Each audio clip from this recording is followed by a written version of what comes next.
Hayırlı kez Müslüm televizyonisi topşularını qaraysiz yanılıq aşıqalışı bilan studiyada men Dilma Abzalova jildігimizdə bo'lgan voqealar turunda qısqacha. 100 yaşarlar Samarqandda, Sınqarada ülkənlər arasında 90-100 yaşlıq yubileylərin bilgiləb ötüşlər bu. Uzğan atnada tağın bir rayondaşımız Dusay yolundağın bir ötüşü Safiya Necmiddinovaga 90 yaş tuldu. Safiya rayon жетекçiliginin qutlularını qabul etdi. Дусай авылында яшәүче София Нәҗметдин кызы Нәҗметдинова 5 ноябрьдә үзенең 90 яшьлек юбилеен билгеләп үтте. Юбилейны котларга район башлыгы урынбасары Азат Әхмәтҗанов, Боек авыл җирлеге башлыгы Марат Фәхрле Гаянов барды. Авыл җирлеге исеменнән туган көнең белән котлыйбыз һәм София апа. Сәламәт бул. Балалар чагында матур итеп узагызга яшәргә ятсын. Арабызда озын тормыш юлы үткән кешеләрнең күп булуы сөендерә. София апа да шундый бәхетлеләрнең берсе. Бик бәхетле ул. Янында әнием дип өзелеп торучы кызлары, кияүләре, оныклары, оныкчыклары бар. Азат Әхмәтҗанов Халида апаның иңнәренә җылы шәл салып, җылы теләкләрен җиткерде. Юбилейга Россия Федерациясе президенты Владимир Путинның рәхмәт хаты авыл җирлеге башлыгының күчтәнәч пакеты тапшырылды. Bugün günde bәхетле балаларым, күйеуләрем, оныкларым аркасында шушы көнгә бәхетле яшәдем моңынчы. Шулай яшәргә ятсын, аларга сәламәтлек, бәхет, балаларның, оныкларның игелекләрен күреп яшәргә ятсын. София апа яшь чагында Горький шәһәренә китеп торф чыгарган, аннары колхозда төрле эшләрдә эшләгән. Озак еллар Дусайның алма бакчасында хезмәт куйган. Бер кайчан зарлануны белмәгән юбилейга Ходай сәламәтлеккә бай озын гомер биргән. София апаны котлап, балалары, оныкчыклары иң җылы матур теләкләрен әйтеп, газиз кешеләрен чәчәкләргә, бүләкләргә күмделәр. Лилия Шәймиева, Айрат Фазылов, Мөслим телевидениесе. Полиция хезмәткәрләре 10 ноябрьдә һөнәри бәйрәмнәрен билгеләп үтте. Район эчке эшләр бүлеге бәйрәмне ничек каршыла? Җирлегебездә оператив хәл тотылып булма. Район эчке эшләр бүлеге эшчәнлеге һәм бәйрәм алып килгән бүләкләр турында Лилия Шәймиева репортажында. Хукук сагында торучыларны котларга район башлыгы урынбасары Азат Әхмәтҗанов, Мөслим һәм Сарман районнары буенча хәрби комиссар Дажгын Гасанов килде. Иң беренче телибез сезгә сабырлык, үзегезгә, үзегезнең гаилә членнарына, һәм инде нинди генә авырлыклар туры килсә дә, сез инде иң беренче безнең районда булган проблемалар белән сез очрашасыз, иң котышкыч хәлләрне сез күрәсез, иң беренче Хезмәт вазифаларын намуслы үтәгәне өчен Ичке хезмәт подполковнигы Илдар Мамбетовка Татарстан Республикасы Ичке эшләр министрлыгының мактау грамотасы һәм Россия полициясына 300 ел юбилей күкрәк билгесе тапшырылды. Шушындый ук медальгә юстиция майоры Луиза Габдрахманова да лаек булды. Хезмәт вазифаларын намуслы үтәгәне өчен полиция майоры Ришат Бәхтиев Татарстан Республикасы Ичке эшләр министрлыгында яхшы хезмәте өчен күкрәк билгесе, полиция майоры Ринат Султанов Россия полициясына 300 ел күкрәк билгесе белән бүләкләнде. Полиция подполковнигы Дамир Юсуповка Россия Федерациясе президентының рәхмәт хаты тапшырылды. Тыл начальнигы Равис Харисовка Россия Федерациясе Ичке эшләр министрлыгыннан Россия полициясына 300 ел юбилей күкрәк билгесе бирелде. Бер төркем полиция хезмәткәрләренә бәйрәм көнендә район башлыгының мактау грамоталары тапшырылды. Хөрмәтле коллегалар, ветераннар, сезне шушы зур бәйрәм, безнең профессиональ бәйрәм белән тәбрик итәм. Сездә эшегездә, тормышыгызда уңышлар, сәламәтлек, гаилә бәхете телим. Мин бу һөнәрне сайладым инде бәләкәй чактан ук. Минем инде или врач, или полицейский, милиция буласым килгән идем. Мин школа медицина баргачтан поступ иттем дә, һәм инде шунда милициягә кергәчтән шуны башладым. Катлаулы, авыр хезмәт. Шуңа күрә бу юлны сайлаганда ныклап сөйләргә кирәк.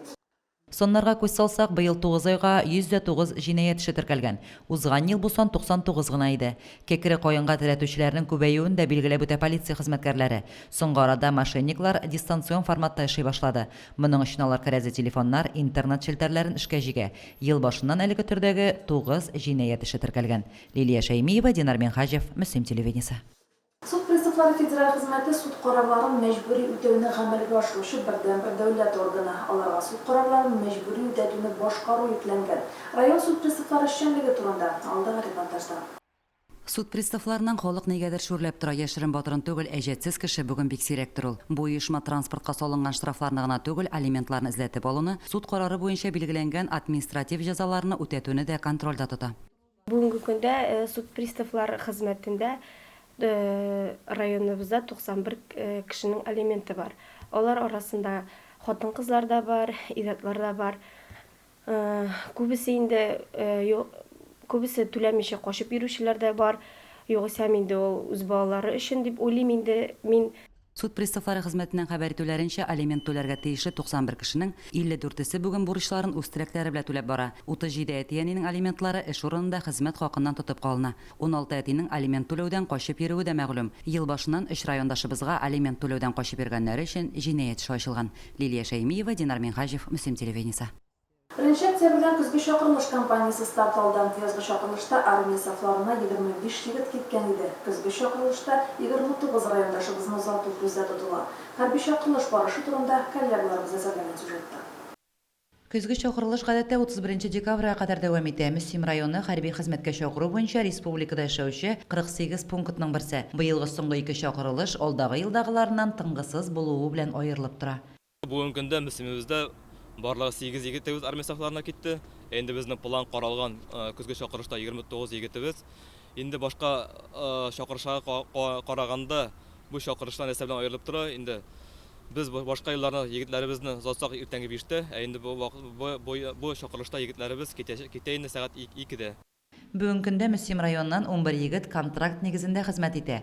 Элек контракт нигезендә хезмәт итәргә югары белемле яшьләрне генә алсалар, бүген инде урта һөнәри яки техник белеме булган егетләр дә контракт нигезендә хезмәт итә ала. Егетләребез бу көннәрдә медицина тикшерү үтте. Хәрби хезмәткә чакырылучы егетләрнең сәламәтлекләре яхшы ди табиблар. Илдә пандемия сәбәпле егетләребезне озату алдыннан коронавируска анализ тапшыралар. Егетләрне армияга озатканда коронавируска анализлар алабыз. Расланган очраклар юк. Ребята за 2 дня отправки сдают анализы на коронавирус. После этого убывает на сборный пункт Республики Татарстан. По прибытии Республики Татарстан, призывной пункт Республики Татарстан, они там повторно еще сдают на коронавирус. Чираттагы озату 20 ноябрь, 7 һәм 14 декабрь көннәренә билгеләнгән. Егетләрне Мөслимнән алып китәр өчен Татарстан Республикасы хәрби комиссарияты махсус автобус җибәрә. Мен Алы Чакмак егете, Валиев Илфат булам. Мен 18 яшь, менә армияга китәргә теләгем бар. Бүген армияга. Менә минем әти дә Крымда служил, абый да Крымда, мен дә шулай карга телим бар. Армияга барырга тиешинде. Минем барасы теләгем бар. Әйе, юкка гына әле егетләрне солдатта булган дип мактамаганнар. Армия мәктәбен узганнардан аңлатып булмаслык бер көч, дәрт, энергия биркелә. Ондыйлар янында үзеңне ышанычлы, калкан артында кебек хис итәсең. Лилия Шәймиева, Динар Минхаҗев, Мөслим телевидениесе. Мөслимгә кунаклар еш килә, күбесенең максаты бер район тормышы җирлектәге үзгәрешләр белән танышу. Шушы көннәрдә Мөслимгә Тукай районының хәрби хәрәкәт ветераннары иҗтимагый оешмасы җитәкчесе һәм районның музей директорлары килде. Тулырак Әлфинур Дарманов репортажында. Илебез тарихына тирән уелып калган Әфган сугышы, канлы бәрелешләр бездән ерагайганнан-ерагая. Ут эчендә кайнаган ир егетләребез дә әкренләп арабыздан китеп бара. Әмма хәтерләр уяу. Утлы еллар белән бәйле вакыйгалар онытылмый. Аларны хәрби хәрәкәт ветераннары әледән-әле яңартып тора. Алар таулар илендә башын салган һәм илгә кайткач вафат булган әфганчыларның истәлеген мәңгеләштерү юнәлешендә актив эш алып бара. Әфганчылар яшәгән йортларга истәлек такталары куела, укучылар белән очрашулар үткәрелә. Тукай районы әфганчылары белән бергә эшлибез. Һәрбер уртак җимешләребез, уртак иҗатларыбыз, уртак проектларыбыз бар. Киләчәктә дә алар белән бергә дус, тату мөнәсәбәттә эшләрбез дигән өметтә калабыз. Тукай районыннан килгән кунаклар Туган як музеенда экспозициялар белән таныштылар. Әфган сугышына бәйле экспонатлар янында озаккарак тукталдылар. Батырлар йортындагы экспозициялар сугыш чоры вакыйгаларының бирелеше аларда кызыксыну уятты. Тукай районы Иске Абдул авылындагы Гиндукуш иҗтимагый патриотик музейын төзүчеләр буларак, алар үз тәҗрибәләре белән дә уртаклашты. Даими оралашып, очрашып, уртак чаралар үткәреп, хәрби патриотик темага оралышып яшибез. Үткәннәрне бүгенге белән тоташтыручы музейлар халкыбызның хәтер хәзинәсе булып тора. Хәтерләребез уяу булсын. Үсеп килүче яшь буынга хәрби патриотик тәрбия бирүдә музей фондларыннан мөмкин кадәр күбрәк файдаланыйк. Хәрби хәрәкәт ветераннары белән очрашулар үткәрик. Әлфинур Нугманова, Динар Минхаҗев, Мөслим телевидениесе. 3-8 ноябрь көннәрендә республикада зур этнографик диктант халыкара акциясы үтте. Акция 5 ел рәттән оештырыла. 3 ел элек диктантны БДБ илләрендә һәм ерак чит илләрдәге ватандашлар да яза башлады. Быел акция онлайн форматта үтте.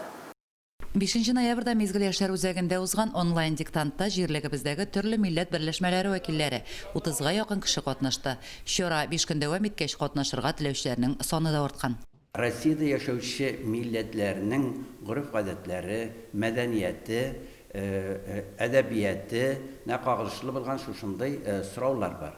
Һәм инде шушы сорауларга дөрес җавап бирү бу инде Россияда яшәүче халыкларның үзара бер-берсенең гореф-гадәтен, йолаларын, әдәбият сәнгатен белергә ярдәм итә. Татарстан Республикасы Халыклар Ассамблеясының Мөслим районындагы вәкиллеге урнашкан мизгел яшьләр үзәгендә диктант язу өчен махсус пункт оештырылды.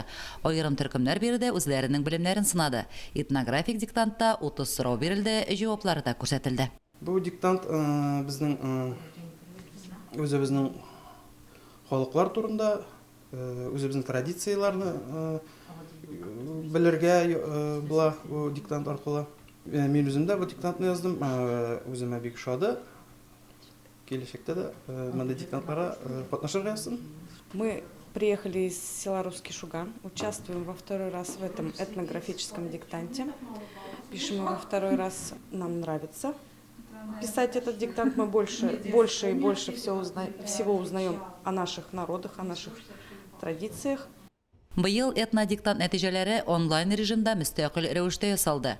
100 мөмкинлектән 100 балл җыючылар да булды. Катнашучыларның барысы да имтихан тапшыру турында сертификатлар алды. Лилия Шәймиева, Динар Минхаҗев, Мөслим телевидениесе. Мөслим политехник техникумына милли проектлар нигезендә яңа җиһазлар кайтты. Милли проектлар тормыш сыйфатын, икътисади күрсәткечләрне яхшырту, халык санын арттыру кебек мөһим бурычларны хәл итүгә юнәлтелгән. Техникумнан Лилия Шәймиева репортажы. Шушы көннәрдә Мөслим политехника техникумы 2 миллион 286 мең сумлык грант тотты. Бердәм Россия сәяси партиясының Мәгариф милли проектында катнашып, уку йорты 2 интерактив такта һәм 30 дәнә нетбуклар алуга иреште. Бүгенге көндә техникумга 1 миллион 774 мең сумлык җиһаз кайтты. Безнең ул булачак 2 мобильный класс дип атала ул. Бу мобильный класс булар күчмә класс була инде бу. Һәрбер укучы 15 укучылык Һәрбер класста 15 укучылык бәләкәй генә нетбуклар, шул нетбукларда алар эшли алалар. Бу нетбуклар тоташа шулай ук интерактивный такта белән. Ул интерактивный тактада бер юлы бер эшләгәндә 10 укучы эшли алар. Мәгариф милли проекты буенча техникумда 2 кабинет җиһазланган. Бу бүлмәләрнең өстенлеге шунда, алар бүгенге көн таләпләренә туры килерлек итеп, заманча эшләнгән булулары белән аерылып тора. Укучылар инде булган нетбуклар белән рәхәтләнеп һәм кызыксынып укыйлар. Мәктәптә андай бер юк иде. Монда килгәч, теге бөтенләй бер җайланды димсең, укытучылар әйбәт аңлата үзенчә, бөтенләй бердә һәр кешегә дә ошый, берсе дә зарланмый. Әйбәт укыйбыз. 30 штук кайтты, буенча программа оештыру җайлы, укучыларга да җайлы. Техникумда уку шартлары елдан ел яхшыра бара. Укыйм, һөнәр үзләштерәм дигән кешегә бөтен мөмкинлекләр дә тудырылган. Техникумда елдан ел уку шартлары яхшырганнан яхшыра. Менә күреп торасыз, мобиль интернет, мобиль ноутбуклар кайтты. Алар укучыларның белемнәрен тагы да үзләштерү өчен тагы да уңай һәм кирәкле дип саныйм. Һәм бу мөмкинчелекләрне безнең арттыра. Телефоннар формасында эшли, планшеттар сыман укучыларга инде таныш, уңайлы, дәресләр алып өчен бик файдалы техника дип саныйм. Рәхмәт яусын Бердәм Россияга, үзебезнең хөкүмәткә. Федераль дәрәҗәдә эшләүче милли проектларның һәр тармакта нәтиҗәле эшләвеннән күпләр хәбәрдар. Проектлар халыкның яшәү көнкүрешен яхшыртуга соллы ярдәм күрсәтә. Уңайлы һәм заманча мөхит безнең яшәү рәвешебез. Лилия Шәймиева, Динар Минхаҗев, Мөслим телевидениесе. Бу атнада мәктәпләрдә уку елының 2нче чиреге башланды. Балалар көзге каникулларда атна дәвамында рәхәтләнеп ял итте. Яңа чирек алдыннан көч туплады. Каникул көннәрендә район мәктәпләрендә ял лагерьлары эшләде. Мөслим Җәмгыять мәчетендә исә малайлар өчен әхлакый сәламәтлек яллары оештырылды. Алар янында Финот Нахманов булып кайтты. يا أيها النبي إذا طلقتم النساء فطلقوهن لعدتهن. Районда узган Коръән бәйгесе җиңүчесе Салих Сафин мәчет каршында оештырылган дин дәресләренә инде 6 ел йөри. Коръәннең 2 җүзен яттан өйрәнеп, инде 3-сендә ятлап бетереп килә. Гыйлемен тагында ныгыту, ял итү ниятеннән каникул көннәрендә дә мәчеткә йөрүдән туктамаган. Вторник һәм четверг йөрибез без анда. Йөрүе ошый ныгытып, ул эшләрдә башлана да, һәм 5ләрдә 6ларда бетә. Мин Коръәннең 2 җүзен беләм, 3-не ятлап бетерәм. 5 көнгә исәпләнгән әхлакый сәламәтлек ялларына барлыгы 18 бала йөргән. Иртәнге сәгать 9-да көн саен зарядка белән башланган ял көннәре 14 сәгатькә кадәр дәвам иткән. Без гарәп телен өйрәнү, Коръән укуны, татар теленнән курсларда үткәрдек, чөнки безгә Дини нәзарәте тарафыннан кайткан программа нигезендә китаплар кайтты һәм шушы программага туры килгән дәресләрне без шушы лагерьга килгән балалар белән дә үткәрдек.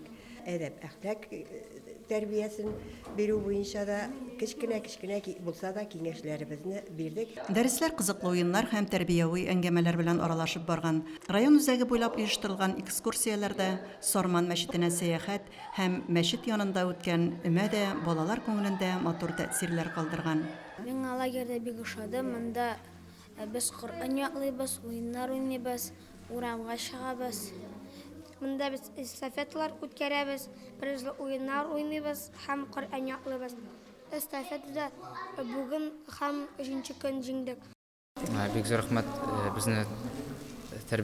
безне өйрәткән өчен. Без бик күп яңа әйберләрне өйрәндек монда йөргәч. Буа районы мәдрәсәсеннән килгән шәкертләр балаларның ялын оештыруда бик теләп ярдәм иткән. Алар балаларны укыту, тәрбияләү буенча тәҗрибә мәктәбендә үткән. Без мөслимгә ланнарны укыту, ланнар тәрбияләү максатында килдек. Үзебезгә ул бик каты зур опыт булыр алышласа. Алар гыйлем алсалар, шуннан польза алсалар, миңа бик каты бик шатлык булды. Күпләр мәчет мәдрәсәләрдә оештырылган чараларда шәригать кануннарын өйрәтү белән шикләнелә дигән фикердә. Дөреслекдә исә балаларга рухи тәрбия бирелә. Алар әдәп, әхлак кагыйдәләренә өйрәнәләр. Шул ук вакытта сәламәтлекләрен дә ныгыталар. Ял вакытларында хәрәкәтле уеннар, эстафета ярышлары да оештырыла.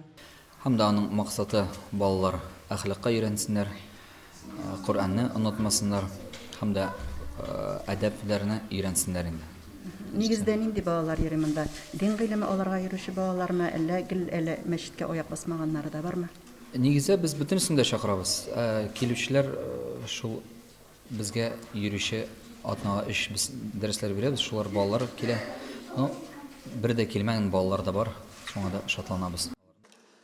Әхлакый сәламәтлек ялларының соңгы көне балалар өчен аеруча куанычлы булды. Ул көнне уртак эшкә нәтиҗә ясалып, балаларга бергә булган көннәр истәлеге итеп бүләкләр тапшырылды. Тырышлыклары, үрнәк тәртипләре, спорттагы җиңүләре өчен аерым бүләкләнүчләр дә булды. Әлфинур Нугманова, Айрат Фазылов, Муслим телевидениесе. Теманы devam ederiz. Rabiul Awwal ayında Müslümanlar sürekli Peygamberimiz Muhammed sallallahu aleyhi ve sellem'in tuğan gününü belirlep ötdü. Mevlid ayı devamında meşit hem medreselerde beylemin tarixi, Peygamberimizin turmuş yolu hem yaşav rövüşü turunda vəğəzlər okuldu. Onun şəfəqətini ümid edip salavatlar aytıldı.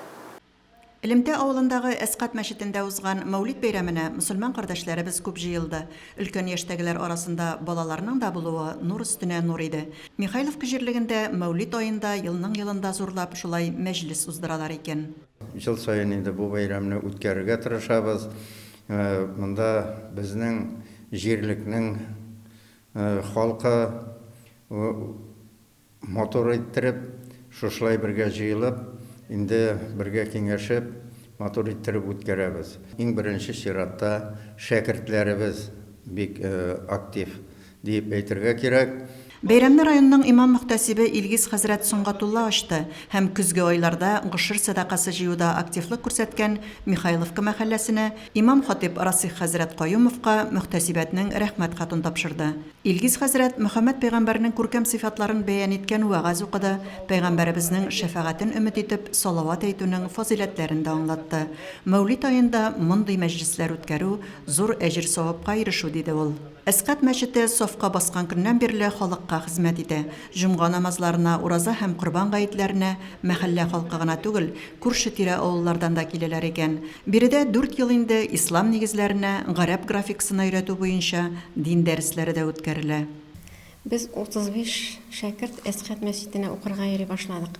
Моннан 4 ел элек. Менә шул мәчеткә килеп кергәчтен дә без иң беренче матур итеп җаулык бәйләргә, киенергә өйрәндек. Аннан соң инде Расих хәзрәт белән Мөнир хәзрәт безгә хәреф танырга өйрәттеләр. Намаз укырга өйрәндек. Һәм намаз укыгач үзебезнең исәнлегебезгә, гаиләбез исәнлегенә, әтиәниләребез рухына дуга кылабыз. Әтиәниләребезнең дугачыларыбыз. Мәдрәсәгә йөрүчеләр артканнан арта бара икән. Быел 1 класска 5 шәкерт укырга кергән. Михайловка авылында стабика вазифаларын башкаручы Люция Валиева җирлектә ислам диненең куәтләнүенә сөенүен яшерми. Шушы мәчетебез эшләп торып, шунда гыйлемнәр алырга насыйп итсен инде. Халыкны актив тартыла дип буламы дингән? Тартыла, әлхәмдүлилләх шөкер. Балалар менә киләләр. Аларга менә инде кызыксыну. Бит инде әзме күпме сүрәне, дуганы укысаң да инде күңелеңә тынычлык була бит. Михайловка авыл җирлеге башлыгы Роберт Исламов халыкка әхлак тәрбиясе бирүдә, яшь буынны иманлы, инсафлы итеп тәрбияләүдә ислам диненә таянуларын белдерә. Кеше җыела, җомгаларын үткәрәбез, инде теге яңадан инде анда ураза һәм Корбан бәйрәмнәрендә шушы мәчетебездә үткәрәбез. Иншалла, мәчетебез буш тормый. Һәм инде бу безнең халкыбызның иманын яңартырга дип әйтсәк инде, һәм аның инде әхлакый ягын тәрбияләүдә төп урыннарның берсенә утыра дип әйтсәк, дөрес булыр дип әйтәсем килә. Әлфинур Нугманова, Айрат Фазылов, Мөслим телевидениесе. Метро юлында гомер итүче Гөлзада һәм Рәис Харисовларның икесенең дә сәламәтлекләре шикле. Узган ел инвалидлар 10 көнлек кысаларында Мөслим телевидениесе Харисовлар гаиләсе турында сюжет күрсәткән иде. Анда Гөлзада апа белән Рәис абыйның йортлары түбәсеннән су үтү турында әйтелгән иде. Харисовларның авылдашлары гаиләгә ярдәм кулы сузып йортның түбәсен алыштырды. Метро юлында гомер итүче Гөлзада һәм Рәис Харисовларның икесенең дә сәламәтлекләре шикле. Коляскада гына хәрәкәтләнә алган хуҗабикә шулай да зарланмый. Утырып булса да аш-суын әзерли, җаен табып өендә җыештыра. Кеше нихәтле авырлыклар кичерсә, шуның хәтле яшәү бар икән рәвеше. Тырыша. Тумыштан инвалид түгел Гөлзада апа. 1974 елның ямьле июнь аенда Сабантуй кичендә 23 яшендә югалта ул сәламәтлеген. Мөслимнән туган авылы Метрәйгә узгынчы машинада утырып кайтканда аварияга очрыйлар. УАЗ машинасы әйләнеп каплана. Гөлзаданың умыртка баганасы сына. Кыз гомергә инвалид булып кала. Тәкъдиреңә ни язылган шул буладыр инде ул. Башкача булса, бәлки Рәис белән кавышмаганда булыр иде. Рәис абыяның тормыш мәгънәсе. Без үзебез бергә очрашканнан бирле бер-беребезне яратып ниттек бит инде. Бер-беребезне ошатып байтак яшибез инде хәзер. Тора бара улыбыз булды, улыбыз туды. Ул бер-береңне яратмасаң бу яшәп булмый. 41 яшендә кияүгә чыга кыз. Табиблар бала табу ярамаганын кат-кат кисәтсә дә, Гөлзада әни булу бәхетен барыбер татый. Үзе инвалид булса да, уллары Илдарны яратып, сөеп кенә үстерә кеше. Гаиләне бөтен итеп туган уллары Илдар әтисе белән исенең иң зур юанышы. Игелекле җаннар арабызда аз түгел бит. Метрәй егете Рүзәл Минхаҗев ярдәме белән су үткән түбәне ремонтлаганнар. Йортка яңкырма да ясалган. Бу елны кредит алып, Харисовлар өйләрендә төзекләндерү эшләре алып барганнар. Яшәүнән канәгать дим инде. Чөнки ярдәм иттеләр менә шушы түбәләр белән. Гөлзада апа белән Рәис абыйлар алар язмыш тарафыннан кыерсытылып, гомер буе үзләре тырышып яшәгән гаилә һәм аларның үйләреннән, түбәләреннән су агып утыру безнең йөрәкләргә бик әрнетте. Шушы уйлар белән инде без уйлаштык, фикерләштек тә, Инстаграмга иң беренче куйдык, ярдәм итеп булмасмы икән, түбә ябы булмасмы икән дигән. Һәм шуннан соң олы йөрәкле, киң күңелле кешеләр безгә ярдәм итә башлады. 150 сум, 200 сум юлда туктатып та инде энем бик зур эшкә тотынгансыз дип 3000 мең биреп китүчеләр булды. Шайтып җыела башлады безнең инде. Түбәлек материал бирүчеләребез булды, 50 мең күчергән кешеләр булды.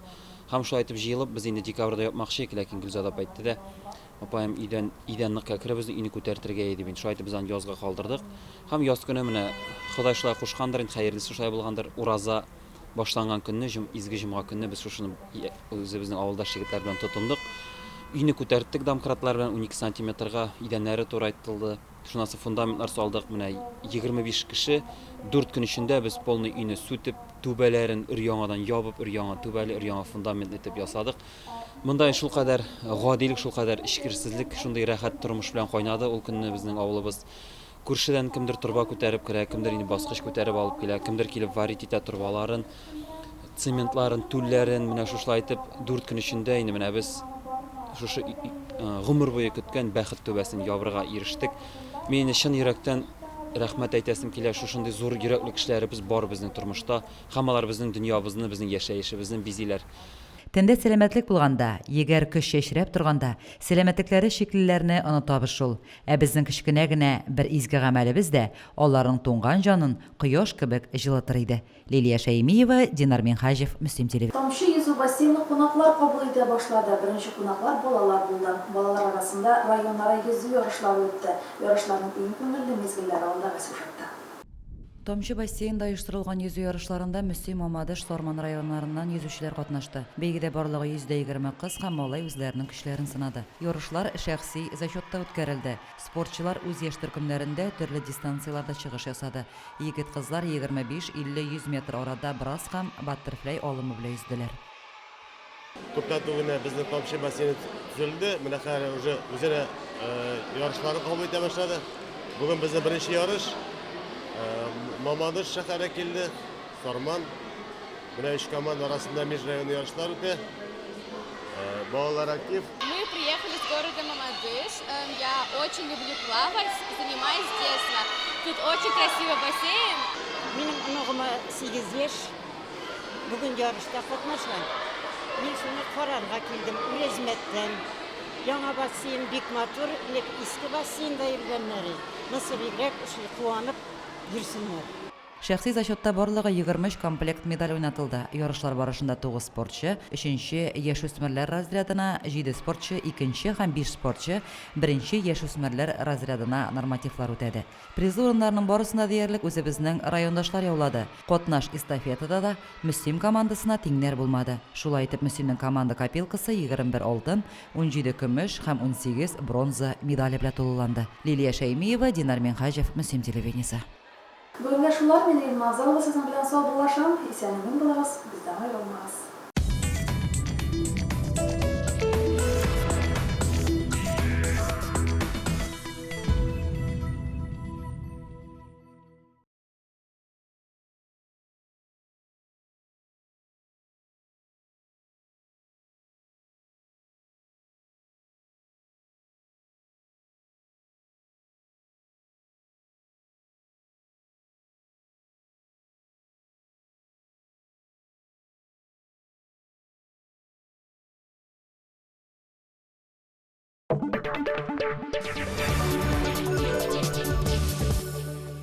Природа России уникальна.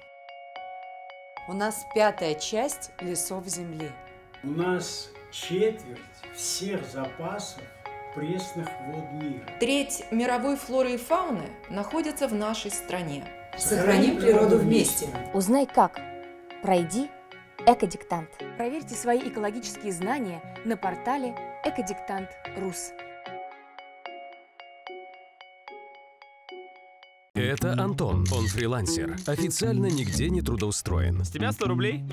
И чтобы на пенсии он чувствовал себя спокойно и безопасно, ему надо всего лишь открыть брокерский счет с высокодоходными бинарными опционами для выхода на уровень пенсионного обеспечения равному стажу в 25 лет. Но гораздо проще зарегистрироваться как самозанятый и добиться того же в один клик. Остались вопросы? Приходи в Центр поддержки самозанятых. С тебя 100 рублей. Ага, может, чек еще выпишешь? Уже выписал. Теперь честным быть просто.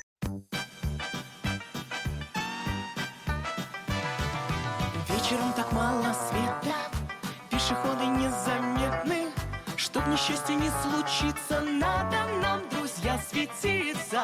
Это знаки, это ленты, это чудо, элементы. Световозвращающие, светоосвещающие. Эту песню не забудь, и безопасным будет путь.